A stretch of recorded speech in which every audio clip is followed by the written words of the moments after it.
Good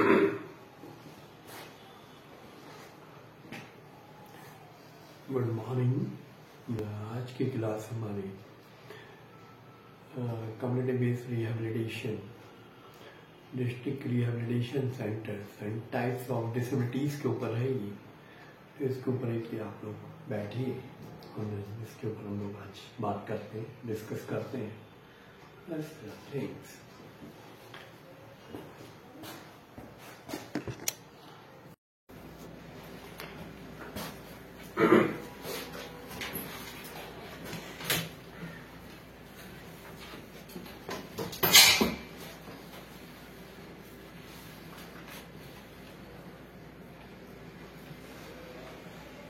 तो आज का जो क्लास है हमारा दिव्यांग रिहेबिलिटेशन और कम्युनिटी बेस्ड रिहेबिलिटेशन के ऊपर रहेगा मेनली।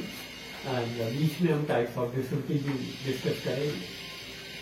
तो गवर्नमेंट ऑफ इंडिया और खास तौर से सोशल वेलफेयर डिपार्टमेंट, सामाजिक न्याय अधिकारिता डिपार्टमेंट, जो कि दिव्यांगों के लिए अनेक प्रकार की स्कीम्स चलाता है, तो उसमें से एक मेन प्रोग्राम जिला पुनर्वास केंद्र योजना भी थी, जो कि भारत सरकार ने NIDDR, US और यूनिसेफ के सहयोग से NIDRR राष्ट्रीय विकलांगता एवं पुनर्वास अनुसंधान संस्थान US वॉशिंगटन DC और यूनिसेफ के सहयोग से 1985 के प्रायोगिक तौर पे आरंभ किया था। और भारत सरकार ने इस योजना के तहत देश भर में 11 जिला पुनर्वास केंद्र चलाए गए, जो कि 1985-86 में जिनका सैंक्शन हुआ। और उसी के तहत जिला पुनर्वास केंद्र भिवानी का सैंक्शन 1988-89 में हुआ, 87-88 में हुआ। और जो ऑपरेशनल फॉर्म में DRC भिवानी आया 1988-89 में आया, जिसका कि पूरा खर्चा है पूरा गवर्नमेंट ऑफ इंडिया इसको उठाता रहा और ग्रांट्स जो है आपकी बाहर से भी आती रही इसकी। और 2008 में DRC भिवानी जो है सामाजिक न्याय अधिकारिता विभाग स्टेट गवर्नमेंट हरियाणा के पास आया। तो इस योजना के जो मुख्य उद्देश्य थे उस समय, तो उसमें जो है कि सभी प्रकार के दिव्यांगों के लिए हमारी प्रोफेशनल टीम्स काम करती रही। तो उसमें भी सबसे मेन पॉइंट्स थे कि विकलांगता की रोकथाम और उसका शीघ्र पहचान, doctor intervention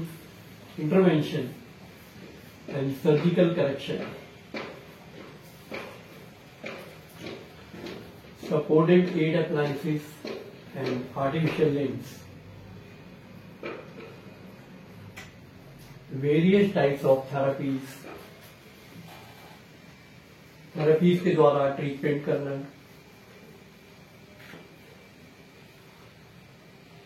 integrated and special schools provisions,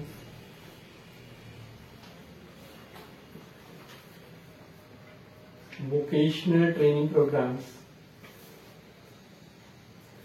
और दिव्यांगों को उनकी शिक्षा के अनुसार, उनके एजुकेशन के हिसाब से उनको ट्रेनिंग्स देना और उनके एम्प्लॉयमेंट के लिए, सेल्फ एम्प्लॉयमेंट के लिए उनको हेल्प करना।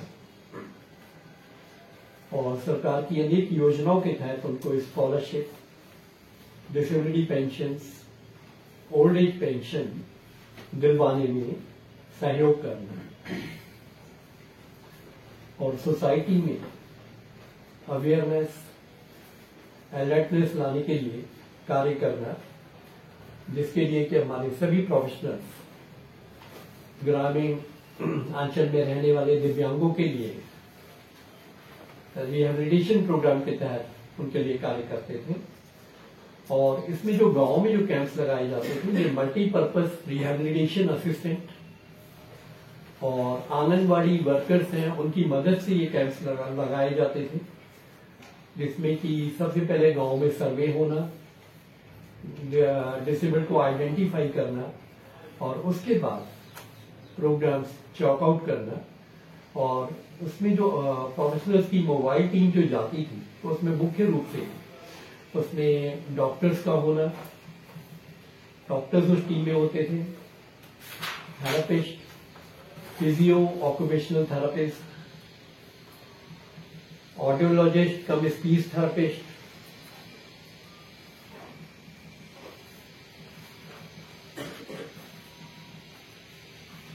social worker and vocational counselor.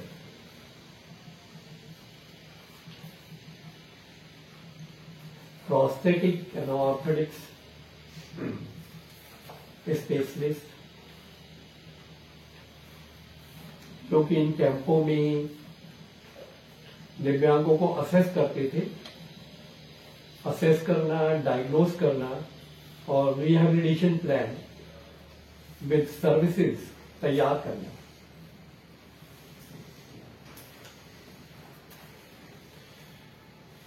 क्योंकि दिव्यांगता की पहचान जितनी शीघ्र होगी, जितना जल्दी होगी, उतना ही उनका physical, mental and social rehabilitation आसानी से किया जा सकता है।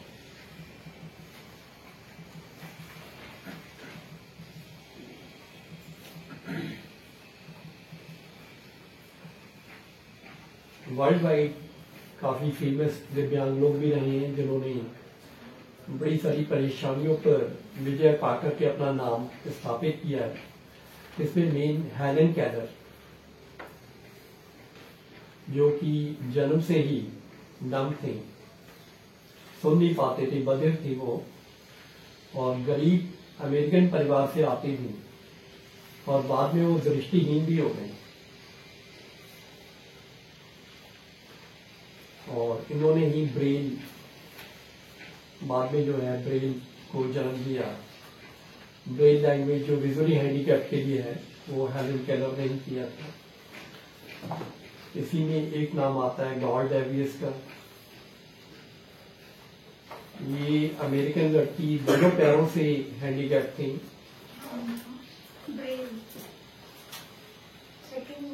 गॉड डेवियस, और दोनों पैरों में इनकी तकलीफ आई। डॉक्टर्स ने कहा इसका चलना भी बहुत मुश्किल होगा, लेकिन उसके बावजूद उसने एथलेटिक्स बनना चाहती थी, दौड़ना शुरू किया और 1992 के सियोल ओलंपिक्स में पार्टिसिपेट किया और बाद में गोल्ड मेडल भी लेके आए।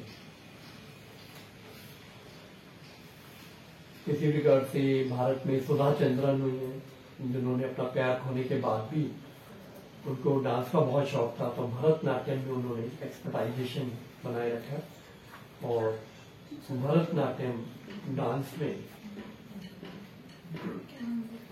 कुशल डांसर के रूप में अपनी पहचान बनाई। सुधा चंद्रन ये आंध्र प्रदेश से थी और दुर्घटना में उन्होंने पैर अपने गंवा दिए थे।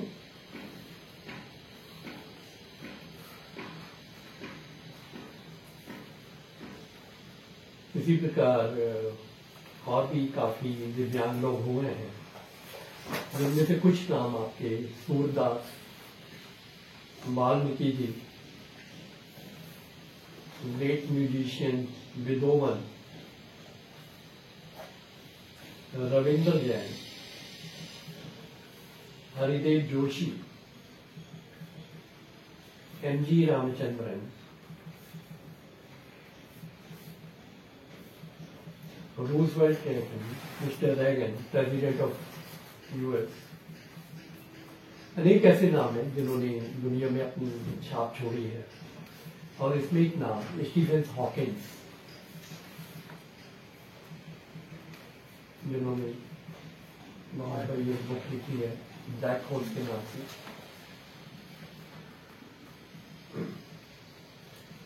तो इन लोगों का भी कॉन्ट्रीब्यूशन देश के लिए, दुनिया के लिए रहा है।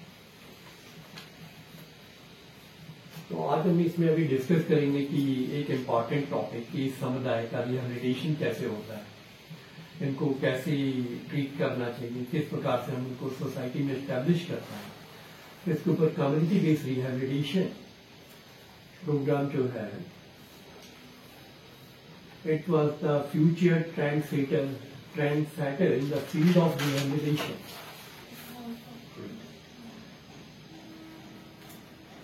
And experts coined a new term which was viewed as opposed to the concept of institutional based rehabilitation program runs globally till 1981.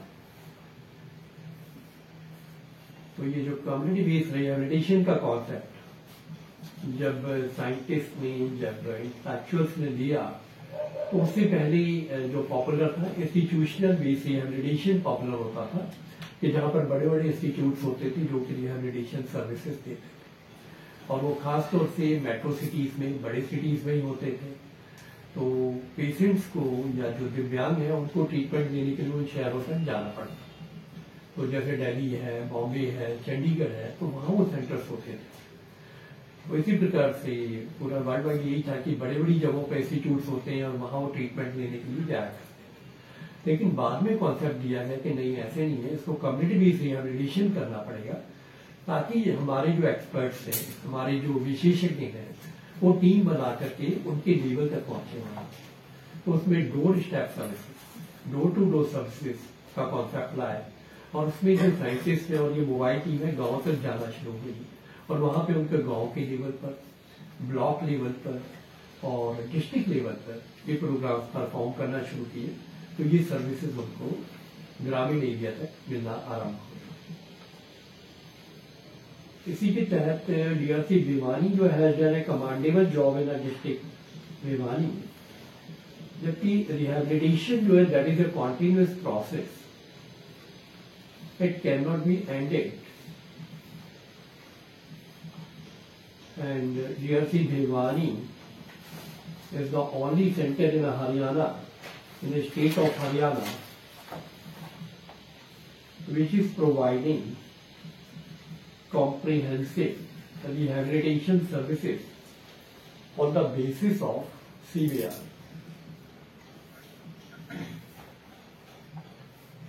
So same इसी कॉन्सेप्ट पर DRC भिवानी ने काम किया, और अपनी सर्विसेज जो है इन्होंने कम्युनिटी बेस्ड रिहेबिलिटेशन के आधार पे दिया। And according to the census report that 75% of the people with disabilities resides in the rural and backward areas only. Then government of India and United Nations organisation selected remote and forest areas in the state, और उसी के तहत उन्होंने भिवानी को भी चुना, जो कि आम कॉमन मेन रोड से हट करके इंटीरियर में और रिमोट में था। तो डिस्ट्रिक्ट भिवानी को चुना गया। इसके साथ ही महेंद्रगढ़ को भी इसमें कंसिडर किया गया था, ना कि गुड़गांव, करनाल या फरीदाबाद चुना गया।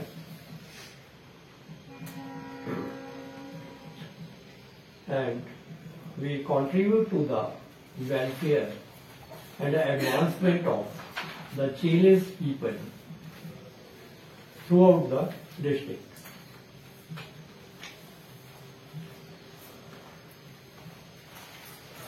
जिसके तहत दिव्यांगों को आइडेंटिफाई किया जाता था, उनका असेसमेंट किया जाता था, उनको डायग्नोज करना, उनको चेक करना, और उसके बाद ये कि उनको जब ट्रेनिंग भी देते थे, तो ट्रेनिंग के पीछे कॉन्सेप्ट होता था कि भाई give a man a fish and he will eat it, train a man to fish he will feed in the family. कि यदि आप किसी आदमी को हेल्प करते हो, और ऐसे हेल्प करते हो कि उसको पैसे दे दिए या आपने उसे खाना दे दिया, तो सिर्फ खा करके और वो उसका काम उस समय के लिए चल जाएगा। लेकिन यदि हम उसको पढ़ा देते हैं, उसको ट्रेन कर देते हैं, तो ये अपना तो ध्यान रखेगा ही रखेगा, अपने परिवार को भी सपोर्ट करेगा, इकोनॉमिक सपोर्ट करेगा। तो उनकी ट्रेनिंग्स के ऊपर काफी जोर दिया गया। तो खास तौर से कोशिश की जाती थी कि उनको पढ़ाया लिखाया जाए और उसी के अनुसार उनको ट्रेन किया। So entire rehabilitation scenario is rapidly changing from charity-based approach to Development approach. And the need for well-trained personnel as a change agent. तो इससे पहले जो भी दिव्यांगों के लिए जो कार्य होते थे वहां पर जो अप्रोच होती थी that was a charity based approach. कि यदि आप आज से पहले सुनो कभी 50 साल पहले या 100 साल पहले, तो इनके लिए कोई ऐसा स्कूल्स नहीं होते थे, इनके लिए कोई सेंटर्स नहीं होते थे। इनके लिए कोशिश होती थी कि जो चैरिटेबल अप्रोच की इनको कोई दान किया जाए। तो जैसे कभी होता था कि भाई इनके लिए बाल आश्रम खुलवा दिए, कोई अनाथ आश्रम खुलवा दिए, तो उसी के साथ दिव्यांगों का आश्रम खुलवा दिया। तो जहाँ ये जाकर के लोग रुकते थे या हेल्प लेते थे, लेकिन ऐसा कॉन्सेप्ट नहीं था कि इनके लिए अलग से कोई सर्विसेज दी जाए। और धीरे धीरे ये चेंज हुआ कि चैरिटेबल अप्रोच से switch over towards the development approach, कि जहाँ इनको डेवलप किया जाए। डेवलप कैसे किया जाए? Physically, socially, mentally and economically. तब जाकर के इनका टोटल रिहेबिलिटेशन बनता है। यहाँ पर के हमने कॉम्प्रीहेंसिव रिहेबिलिटेशन की बात करते हैं।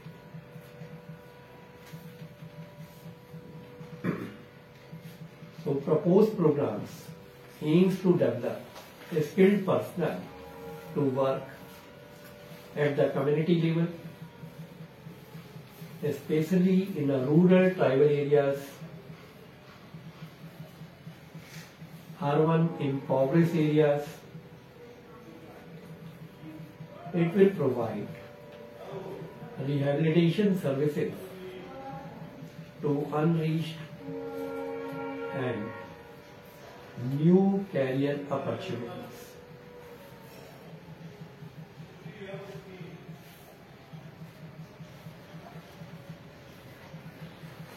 तो कम्युनिटी बेस्ड रिहेबिलिटेशन के तहत जिला पुनर्वास केंद्र DRC में जो सर्विसेज दी डोर स्टेप लेवल पर दी, और गांव के उस आखिरी व्यक्ति के लिए हम लोग काम करते रहे, काम किया, जो कि चारपाई पर अपनी दिव्यांगता की वजह से चारपाई पर ही सीमित था, जो जिसके लिए खड़ा हो पाना, बैठ पाना बहुत ही असंभव होता था। तो ऐसे लोगों को हमारे स्पेशलिस्ट देख करके उनका मसल चार्टिंग करके उनको थेराप्यूटिकल सर्विसेज देना, उनको फिजिकल एक्सरसाइजेस बताना, और ताकि वो धीरे धीरे रेगुलर उसको रूटीन में अडॉप्ट करें और अपने हाथ पैर में थोड़ी सी स्ट्रेंथ लाए। उसके साथ ही उनको चलने फिरने के लिए व्हील चेयर देना, यदि हाथ ठीक है उनको तो उनको ट्राइसिकल देना, और यदि वो थोड़ी और हिम्मत कर सकता है या सहारे से खड़ा हो पा रहा है तो उनको सहायक उपकरण देना, जिसमें कि आपका एक्सिलरी क्रचेस हैं, कैलिपर्स हैं, सर्जिकल शूज हैं। तो ये सब चीजें उनको प्रोवाइड की जाती है। और इसके साथ ही यदि उनका एनरोलमेंट बनता था तो दिव्यांग पेंशन के लिए उनका रजिस्ट्रेशन होना, रिकमेंड करना कि, और स्कूल में यदि वो जा सकता है बच्चा, जो बच्चे स्कूल में जा सकते हैं तो उनका स्कूल में एनरोलमेंट नाम लिखवाया जाए, ताकि वहां से उनको वजीफा वगैरह भी मिलता था और वो सीख भी पाते। तो इस तरीके से ओवरऑल पुनर्वास के लिए इस प्रोग्राम के तहत काम किया गया, और देश भर में 11 DRC में अनेकों दिव्यांगों को रिहेबिलिटेट किया। और इसी सीरीज के तहत जिला पुनर्वास केंद्र ने भी जिला भिवानी में लगभग 1,23,000 केसेस को असेस किया, देखा, उनका रिहेबिलिटेशन प्लान बनाया और उनके टोटल रिहेबिलिटेशन के लिए कार्य किया।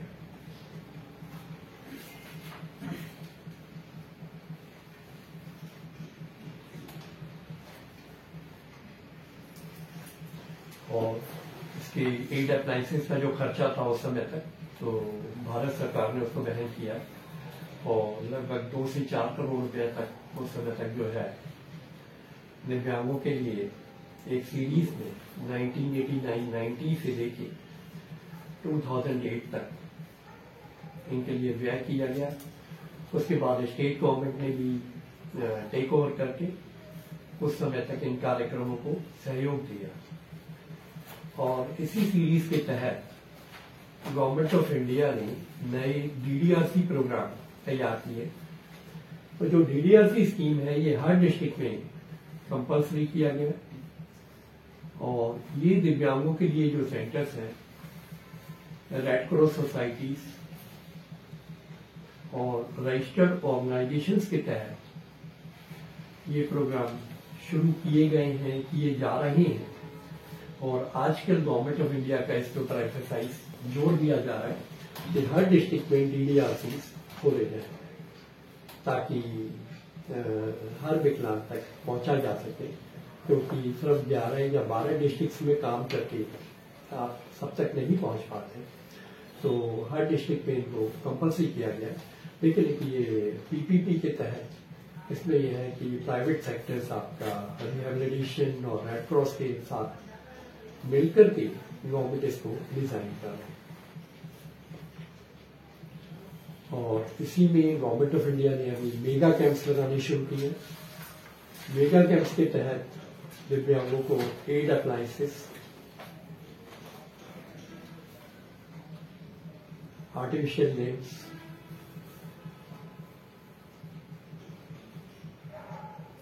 ब्रेल और सपोर्टिव उपकरण के लिए रजिस्टर किया जाता है। और इसमें जो टीम्स हैं, भारत सरकार के सोशल जस्टिस एम्पावरमेंट डिपार्टमेंट के उपक्रम एलिम्को के तहत ये टीम्स आके असेस करती हैं, जो कि दिल्ली से, मोहाली से और डॉक्टर्स और विशेषज्ञों की टीम आती है।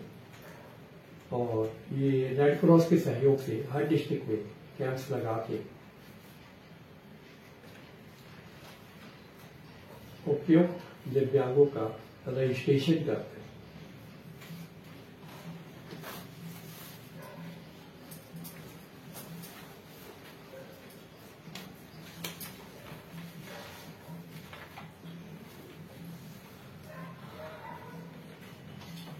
तो ये कॉन्सेप्ट तो रहा हमारा कि रिहेबिलिटेशन और कम्युनिटी बेस्ड रिहेबिलिटेशन क्या है और कैसे होता है, कैसे हम इसको इम्प्लीमेंट करते हैं और किस प्रकार से गवर्नमेंट इनमें इन्वॉल्व है। देन इसके बाद यदि हमने जैसे लास्ट टाइम भी डिस्कस किया था कि that was the act RPWD act. और RPWD एक्ट जो है 2016, ये 2016 में ही सैंक्शन हुआ है।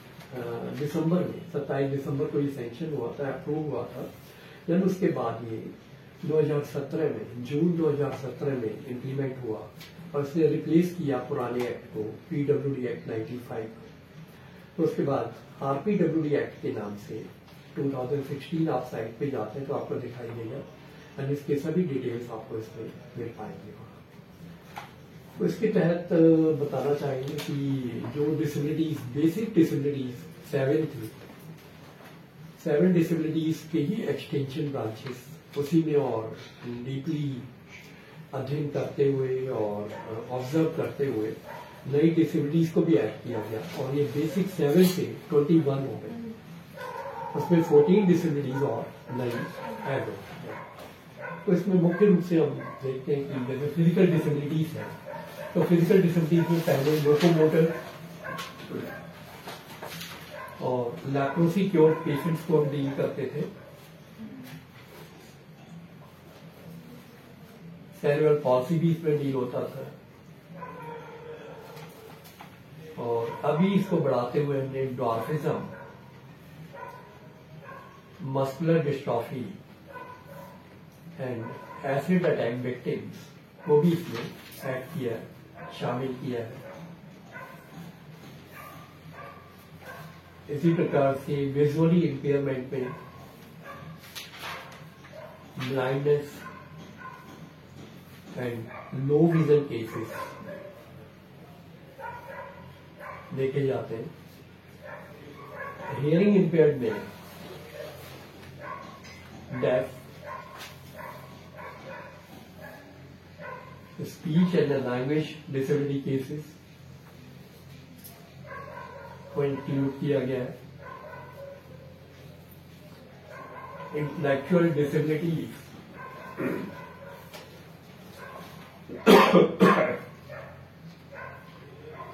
जिसमें कि स्पेशल लर्निंग डिसेबिलिटीज को भी ऐड किया गया है, जहाँ बच्चों को लर्निंग प्रॉब्लम्स होती हैं।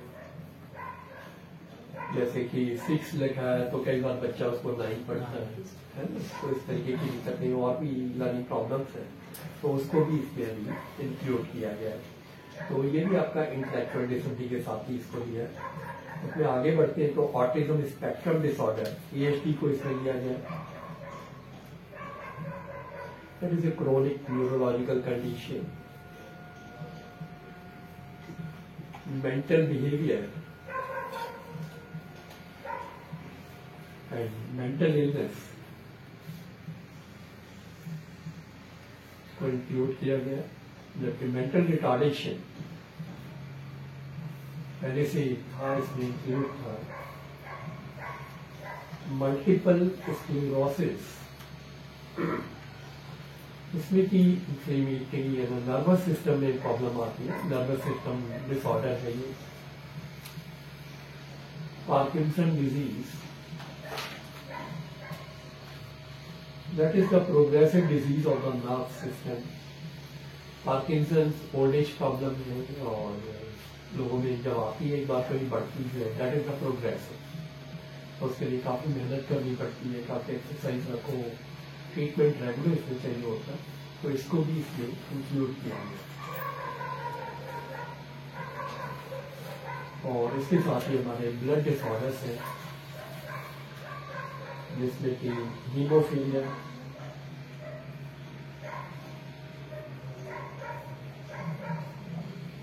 थैलेसीमिया और सिकल सेल डिजीज, जो कि क्रोनिक एनीमिया जिसमें रहता है सिकल सेल में, and this is painful also.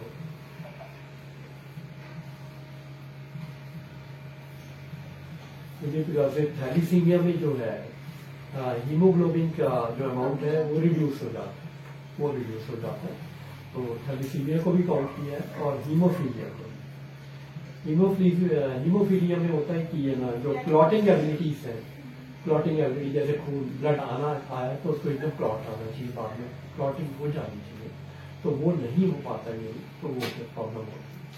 तो उसमें यह कि इम्पेयर्ड क्लॉटिंग एबिलिटी जो है इसका एक फीचर है, तो इन ब्लड डिसऑर्डर्स को भी इसमें इंक्लूड किया गया है। तो इस प्रकार से हम देखते हैं कि 21 डिसेबिलिटीज लगभग ये हो जाते हैं, और इन सबको इसमें गवर्नमेंट ने एड और हेल्प करने के लिए न्यू डॉक्टर्स को भी इंक्लूड किया है अभी हॉस्पिटल्स में। इन सब के लिए सर्टिफिकेट्स और UDID कार्ड्स के लिए भी अलाउ किया है, ताकि सब लोग अपने UDID कार्ड में और गवर्नमेंट की फैसिलिटीज को अवेल कर पाए।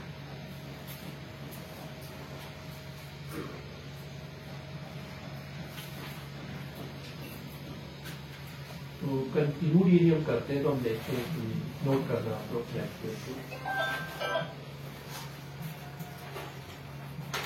each nation has to tap and harness the talents and the services of its Divyangjan and promote their all-round speedy development.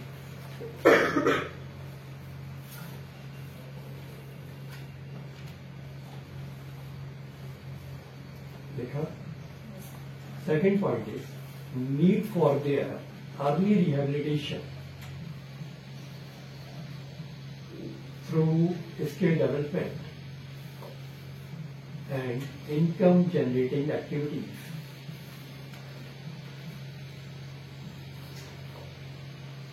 Which provides to meet the mainstreaming of the Divyangjan. और ये जो main streaming है, ये integration है, जितनी जल्दी हो उतना आसान होता है सोसाइटी में इन दिव्यांगों को मिक्स होने में।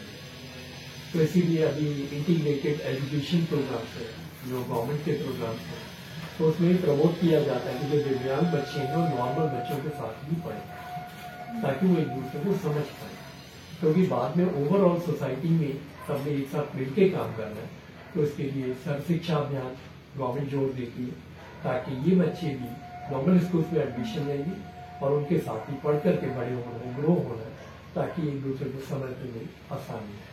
तो मेन स्ट्रीमिंग और इंटीग्रेशन जो है this is the main feature जो कि इनके रिहैबिलिटेशन में हेल्प करता है। इसके बाद हम जाएं तो देखते हैं कि lack of capabilities and opportunities are responsible of poverty and hunger.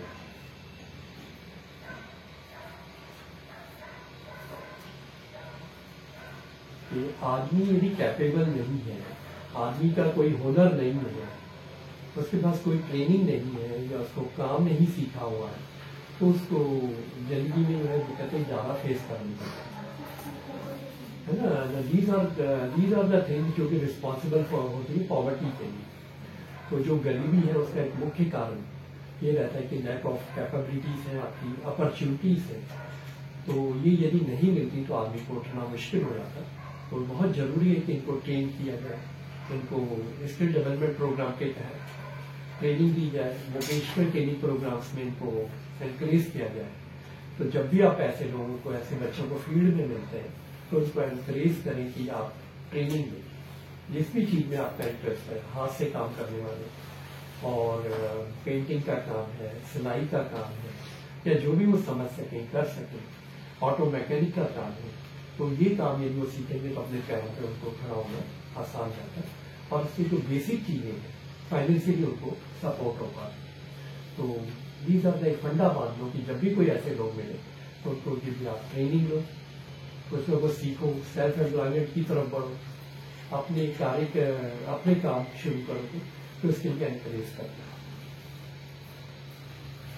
और फाइनली हम देखते हैं तो ये है कि no country can flourish and prosper if a significant segment of the person with the disabilities are ignored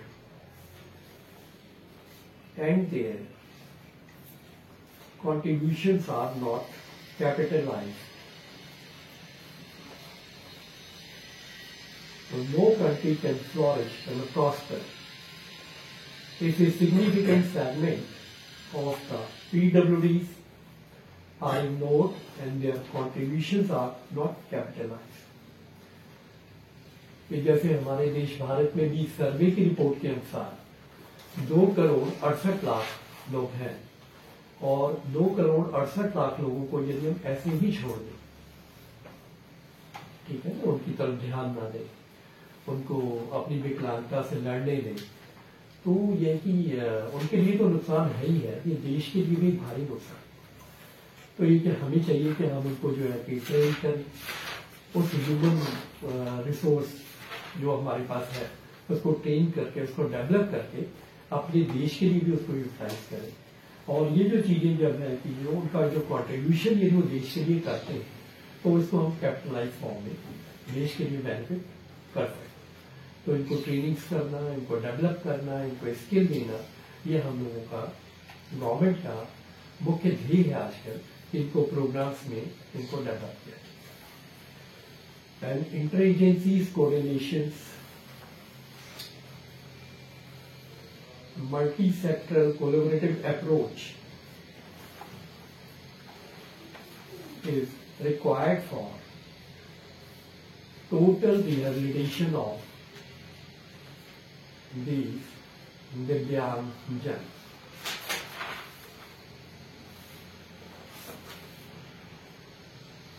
तो दिव्यांगों के टोटल रिहेबिलिटेशन की जब हम बात करते हैं तो हम देखते हैं कि उसमें एक एजेंसी या एक डिपार्टमेंट या एक ग्रुप नहीं कर सकता जब तक कि हम सब लोग मिलकर के उसके डेवलपमेंट के लिए, उसके पुनर्वास के लिए काम करें। अकेला हेल्थ डिपार्टमेंट उनके लिए बहुत कुछ नहीं कर सकता, वो सिर्फ उनको फिजिकली और ट्रीटमेंट पार्ट उनको देगा। उसके अलावा फिर ये कि जरूरत पड़ती है एजुकेशन डिपार्टमेंट की कि जो उनको एजुकेट भी करे, शिक्षा भी दे और उनको एक लेवल तक लाए। उसके बाद फिर वोकेशनल ट्रेनिंग डिपार्टमेंट से आपके वो भी उसमें इन्वॉल्व होंगे, तो वोकेशनल ट्रेनिंग उनको ट्रेनिंग डिपार्टमेंट्स के थ्रू दिए जाएंगे। और बहुत सारे एजेंसीज हैं जो कि ट्रेनिंग्स देती है। तो इस प्रकार से ये सब चीजें जो है सब मिलकर के जब काम करते हैं उनके लिए, तब इसका रिजल्ट आता है। तो इसमें है कि सभी जो है NGO, government agencies, private sectors, public sectors, यह सब मिलकर के उनके लिए सोचेंगे, उनके लिए कार्य करेंगे, तभी इसका रिजल्ट आएगा। और पीडब्ल्यूडी एक्ट के तहत जो है कि हम देखते हैं कि कुछ पॉइंट्स हैं कि जहां पर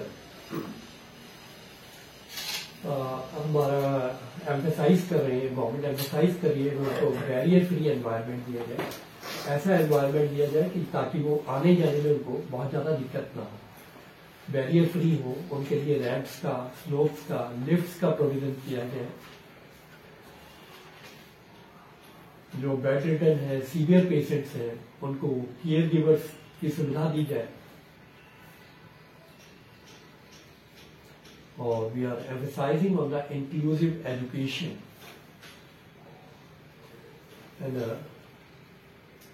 and promoting information technology.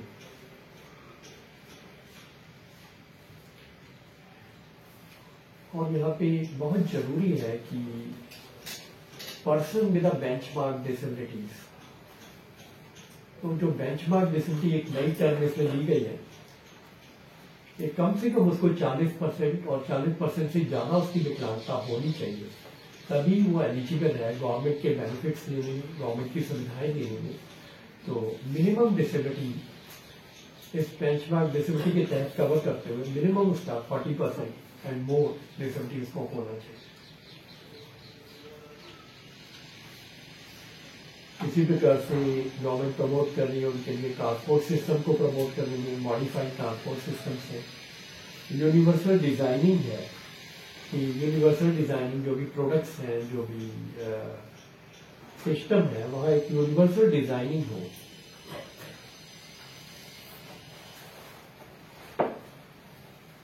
ताकि इनको बेहतर सर्विसेज मिल सके। प्रमोशन है एजुकेशन के ऊपर, स्किल डेवलपमेंट एंड एम्पावरमेंट के ऊपर, and special provision for the high support needs.